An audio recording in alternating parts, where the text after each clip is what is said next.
Well, good day everyone and welcome to another episode of BlankCanvasTV.com. My name's Andre Knott and we are changing the way you see and experience art. Today's episode is exciting. It's exciting because it's one of my favourite art episodes, or my favourite art concepts and art periods in history, and that was the movement known as Cubism. It was one of the first very modern art movements the world has ever known, and it was thrust onto the world stage by the man known as one of the greatest artists in history, potentially the greatest artist in history. His name, Pablo Picasso. He actually had 17 names, but I can't remember most of them. His family name was Ruiz, and his mother's name was Picasso. He decided to take his mother's name, I think because it was more marketable. Sounded better than Ruiz, because everyone's Ruiz. Picasso was what his mother's name was, and he wanted to take that right there. But nevertheless, we're talking about Cubism today. It was an amazing concept in art history. It was about shifting viewpoints, and it was about, for example, it was about breaking things down and building them up again.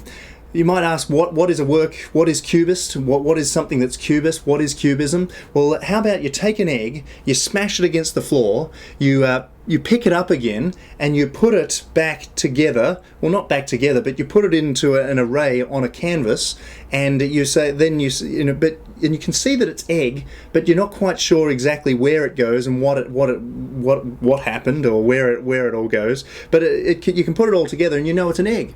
That is Cubism. Essentially, they were looking to reconstruct something that was full round, but put it on a flat plane.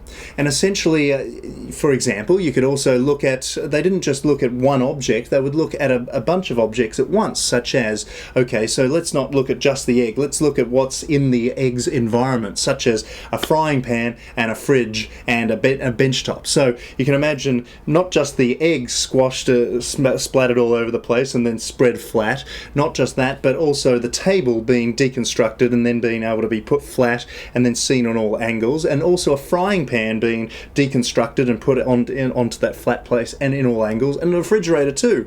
And for example, they didn't actually have to appear in any sort of exact order. They could have appeared such as instead of the egg in the frying pan could be in the egg in a cubist work. And that's what Picasso and Braque were doing. They were essentially looking at all sides of a work and essentially being very analytical with it right there. So let's have a look at a couple of works right here.